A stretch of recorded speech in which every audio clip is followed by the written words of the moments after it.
Hello everyone, कैसे हैं आप सभी। आशा करता हूँ आप सभी अच्छे होंगे। और आज मैं बात करूँगा बुंदेलखंड यूनिवर्सिटी झांसी के एग्ज़ाम पैटर्न पर, जो 2020 और 21 के लिए निर्धारित किया गया है। ये लास्ट ईयर ही चेंज हुआ है। और इसमें आप देखें तो बीएससी मैथ ग्रुप के लिए सिलेबस है, और इसको चेक करते हैं क्या पैटर्न है, कैसे होगा। और बीएससी मैथ में 3 पेपर होंगे। फर्स्ट पेपर होगा आपका algebra plus trigonometry, and second paper होगा आपका कैलकुलस, और थर्ड पेपर होगा आपका geometry and vector calculus.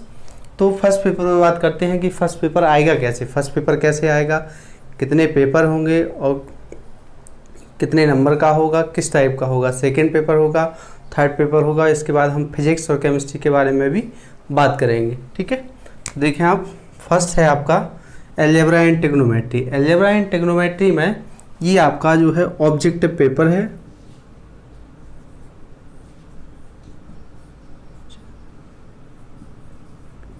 Objective paper है ये, केवल मल्टीपल चॉइस पेपर रहेगा। इसमें केवल आपको टिक लगाना है, और लगभग 100 क्वेश्चन होंगे, जिनमें से आपको 40 क्वेश्चन करने होंगे।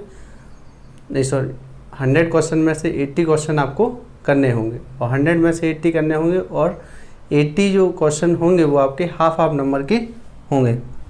तो हाफ नंबर के जो क्वेश्चन होंगे, तो ये आपका मैक्सिमम मार्क इसमें है। मैक्सिमम मार्क्स ये है आपका 40 नंबर का, और इसमें ये आपका ऑब्जेक्टिव है। तो फर्स्ट पेपर में, और अलजेब्रा की बात करें कि अलजेब्रा में आता क्या है, तो अलजेब्रा में है क्या। अलजेब्रा में है आपका सेट्स हैं, ग्रुप है, रिंग है और फील्ड है। और ट्रिग्नोमेट्री की बात कर लेते हैं। ट्रिग्नोमेट्री में सब फर्स्ट चैप्टर है आपका, ट्रिग्नोमेट्री के लिए है फर्स्ट चैप्टर है कॉम्प्लेक्स नंबर। कॉम्प्लेक्स नंबर के बाद है आपका inverse trigonometric functions, logarithm, Gregory series और इनफाइनाइट सीरीज और समेशन ऑफ सीरीज। इस टाइप के इसमें ट्रिग्नोमेट्री में आपको पढ़ने हैं। तो अलजेब्रा में 40 नंबर, ये ओनली ऑब्जेक्टिव रहेगा, केवल आपको टिक करना।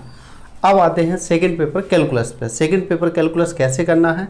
सेकंड पेपर कैलकुलस है, कैलकुलस आपने इंटरमीडिएट में पढ़ा है, जिसमें इंटीग्रल कैलकुलस भी आता है और डिफरेंशियल कैलकुलस भी आता है।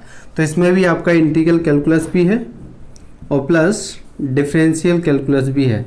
ठीक है, ये भी 40 नंबर का पेपर होता है। तो 40 नंबर का पेपर होता है, लेकिन ये डिवाइड होता है।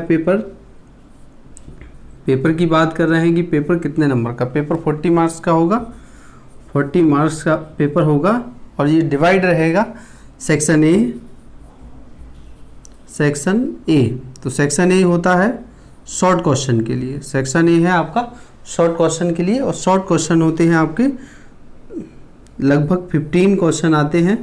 और 15 क्वेश्चन आएंगे, 15 में से आपको 10 क्वेश्चन अटेम्प्ट करने होंगे। 15 में से आपको 10 क्वेश्चन अटेम्प्ट करने होंगे।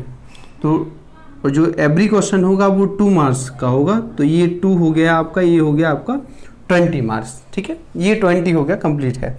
नाउ सेक्शन बी है आपका। सेक्शन बी में आप देखेंगे तो सेक्शन बी में क्या है, ये लॉन्ग टाइप क्वेश्चन होंगे।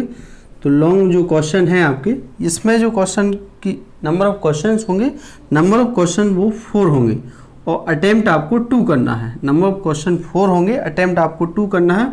और ये जो क्वेश्चन है एवरी, वो 10 मार्क का होगा। तो ये 10 हो गया है, ये भी आपका 20 हो गया है। तो दोनों का जो टोटल होगा वो आपका कितना हो गया है, 40 हो गया है। तो इस टाइप से एग्जाम पैटर्न है कैलकुलस का। तो कैलकुलस में आपका इंटीग्रल कैलकुलस भी होगा और डिफरेंशियल कैलकुलस भी होगा। इंटीग्रल और डिफरेंशिएशन, ये डेफिनेशन आपको जो पढ़ाएंगे तब बताया जाएगा कि हिस्ट्री क्या है, इंटीग्रल का इंटीग्रेशन का यूज क्यों करना पड़ा और किस लिए डेवलप किया गया है। ठीक है, और डिफरेंशिएशन क्या है वो भी हम डिस्कस करेंगे बाद में। ना अब थर्ड पेपर पे आते हैं। थर्ड पेपर है आपका geometry and vector calculus. Geometry में जो ज्यामिति है आपका, इसमें 2 डायमेंशन भी आएगा और प्लस 3 डायमेंशन भी होगा। 2D भी होगा और 3D भी होगा। और वेक्टर कैलकुलस में जैसा आपने 12th में पढ़ा है वेक्टर, उसी के आगे उसमें एनालिसिस किया जाएगा, एक्सटेंशन किया जाएगा, उसका विस्तार करेंगे और उसको आगे पढ़ेंगे। तो इसमें भी आपका पेपर किस टाइप का होगा, पेपर जो आपका है वो भी सेक्शन ए में है और ये भी सेक्शन बी में है। सेम टाइप का पैटर्न है कि सेक्शन ए और तो जो शॉर्ट क्वेश्चन होंगे वो 15 होंगे और जिनमें से आपको 10 अटेम्प्ट करने होंगे, 10 क्वेश्चन करने होंगे और जो प्रत्येक का जो नंबर होगा वो 2 नंबर का होगा, तो ये 20 हो गया है। और जो लॉन्ग क्वेश्चन होगा वो भी सेम होगा, तो वो 4 लॉन्ग क्वेश्चन होंगे जिनमें से 2 आपको करने होंगे और वो 10 नंबर के 10 नंबर्स का होगा, वो भी 20 हो गया। तो इनका ये भी हो गया तो आपका 40। तो टोटल जो नंबर हुए मैथमेटिक्स में टोटल नंबर कितना हो गया है 120 मार्क्स का पेपर होगा मैथ का। 3 पेपर 120 नंबर के आपके होंगे, 3 पेपर 120 नंबर के होंगे। सेम टाइप का आपका पैटर्न है फिजिक्स में, सेम टाइप का बिल्कुल। तो अब देखिए उस फिजिक्स में उसको भी देख लेते हैं कि किस टाइप का है फिजिक्स में आप देखें ये सभी को समझ में आ गया। जहाँ भी डाउट हो आप कमेंट बॉक्स में कमेंट करिए, उसका आंसर आपको मिलेगा। और प्लीज़ मेरे इस चैनल को सब्सक्राइब, लाइक एंड शेयर करना ज़रूर ना भूलें। और क्योंकि इस पर बुंदेलखंड यूनिवर्सिटी की और भी अपडेट आते रहेंगे, तो वो देखिए। अब आते हैं फिजिक्स पर। मैं जैसे बात कर रहा था फिजिक्स की बात करनी है, तो फिजिक्स की बात करना है।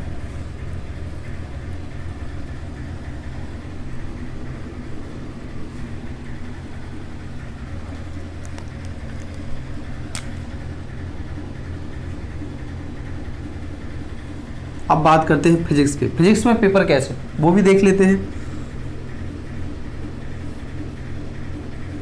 फिजिक्स में किस टाइप के पेपर होंगे, ठीक है, क्योंकि फिजिक्स है, केमिस्ट्री है, वो आपका कैसा है प्रैक्टिकली सब्जेक्ट है। तो प्रैक्टिकली सब्जेक्ट है तो सबसे पहले इसमें 3 पेपर होंगे। जो पेपर 1 है आपका, जो पेपर है आपके पास 3 पेपर होंगे, ठीक है। इसमें भी आपके 3 पेपर होंगे, 3 पेपर हैं।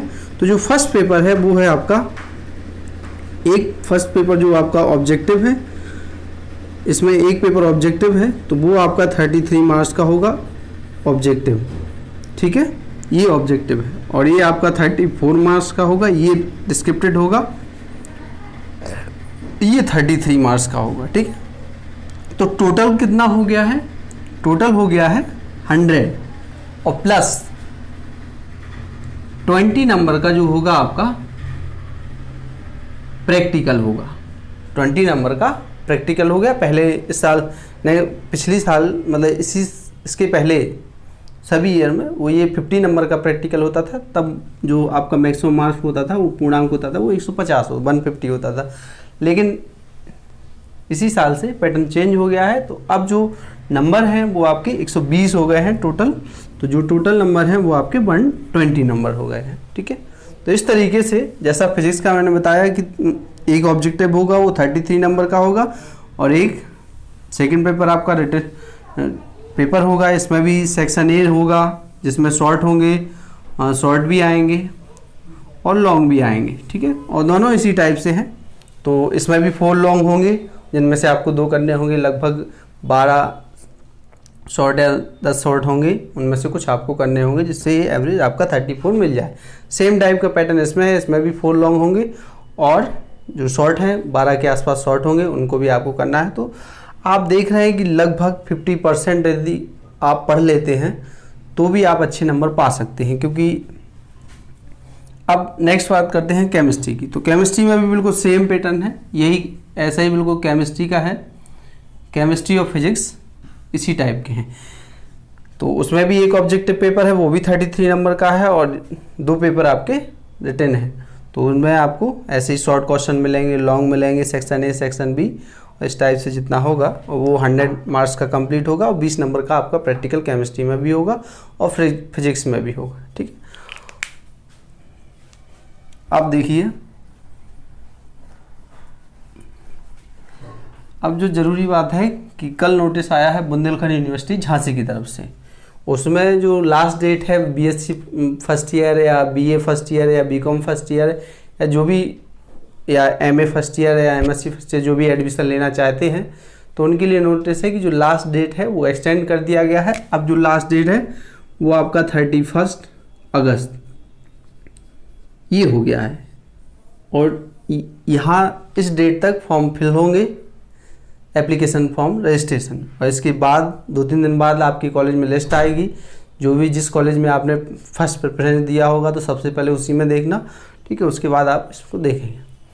तो ये आपका एग्ज़ाम पैटर्न है। और मेन जो पॉइंट है कि स्टूडेंट आज के समय में बीएससी से रुझान कम क्यों हो रहा है। तो बीएससी से क्यों रुझान कम हो रहा है? यदि आप 12th तक मैथ से पढ़ रहे हैं और अचानक आप बीए में जा रहे हैं तो ये क्या है? ये तो बहुत बड़ी प्रॉब्लम क्रिएट कर रहा है। कई लोग कहते हैं कि कंपटीशन करना है। कंपटीशन कैसे? भाई आप साइंस के स्टूडेंट हैं तो कंपटीशन आपके लिए कोई बड़ी बात तो है नहीं। जो मैथ है, रीजनिंग है, जो भी है तो वो तो आपको आता ही, साइंस आता ही। तो जीके और अदर जो टॉपिक हैं वो आप इजीली भी पढ़ सकते हैं। और आज के समय में रेलवे ने वैकेंसियां कम कर दी हैं, और रेलवे ने कम कर दिया है क्योंकि उसी में 12th पास होता था। अब बाकी कोई ऐसा स्ट्रीम है नहीं, कोई ऐसा पोस्ट है नहीं जिसके लिए आपको 12th लेवल पे काम आ जाए। तो 12th लेवल का आप कुछ मैटर नहीं रह गया है। अब आप क्या, इसीलिए, और कई लोगों को डर लगता है अरे बीएससी में पढ़ना पड़ता है। तो आप देखिए जैसे कि मैथ की बात कर रहे हैं, कहाँ इतना आसान नहीं पढ़ सकते आप लोग। मैथ में 120 का टोटल नंबर है 120 और 40 मार्क्स का है। लेकिन आपने देखा कि 40 मार्क्स में अभी जब हमने आपको शॉर्ट सेक्शन ये बताया था कि जो शॉर्ट क्वेश्चन आएंगे, शॉर्ट क्वेश्चन आपके पास कितने हैं? 15 है।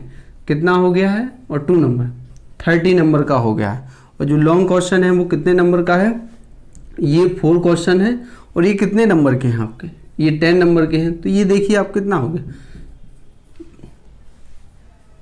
40 हो गया। तो अब आप देखिए कितना हो गया, 70 नंबर का ये हो गया है। 70 नंबर हो गए हैं आपके पास। तो जब 70 नंबर हो गए हैं तो फिर देखिए कि क्या कर सकते हैं आप कि 70 नंबर में केवल आपको 40 का ही तो करना है। 70 नंबर में केवल आपको कितना करना है? 40 नंबर का। तो जब 40 नंबर का करना है तो आप देख रहे हैं कि लगभग 50% सिलेबस भी यदि आप पढ़ लेते हैं तो बीएससी तो ईजिली हो जाएगा। और मैं आपको गारंटी देता हूं कि यदि आप लास्ट के 2 मंथ या 3 मंथ भी अच्छे से पढ़ लेते हैं तो बीएससी कोई बड़ी बात नहीं है। या फिर आप डेली रूटीन में रहते हैं तो 2-3 घंटे दीजिए आप, 1 घंटा मैथ के लिए, 1 घंटा फिजिक्स, 1 घंटा केमिस्ट्री, और आप इजीली बीएससी को 60% से अब पास कर जाएंगे। ठीक है, तो डरने की ज़रूरत नहीं है कि बीएससी में बहुत पढ़ना पड़ता है ये सब। तो ये सब कुछ नहीं है, ये अफवाहें हैं। क्योंकि जो कंपटीशन कोचिंग है वो एक अफवाह फैला के रखी है कि जिससे कि आप आर्ट साइड ले लें और जिससे कोचिंग में जाके बैठ जाएं। आप अपने स्ट्रीम जो आप 9th से 12th तक पढ़े हैं उसको बिल्कुल सब भूल जाएं, वो कोई काम का ना रहे। ठीक है, तो समझ गए होंगे। तो अगर आप इतना कर सकते हैं तो फिर आपको बीएससी मैथ ही लेना चाहिए। ठीक, थैंक यू। और जिन्होंने अभी मेरे चैनल को सब्सक्राइब नहीं किया है, लाइक नहीं किया है, शेयर नहीं किया है, वो ज़रूर करिए। अच्छा लगे और कमेंट ज़रूर करना कि क्या प्रॉब्लम है आपको, तो वो कमेंट बॉक्स में मैं आपको उसका आंसर दूंगा। Thank you.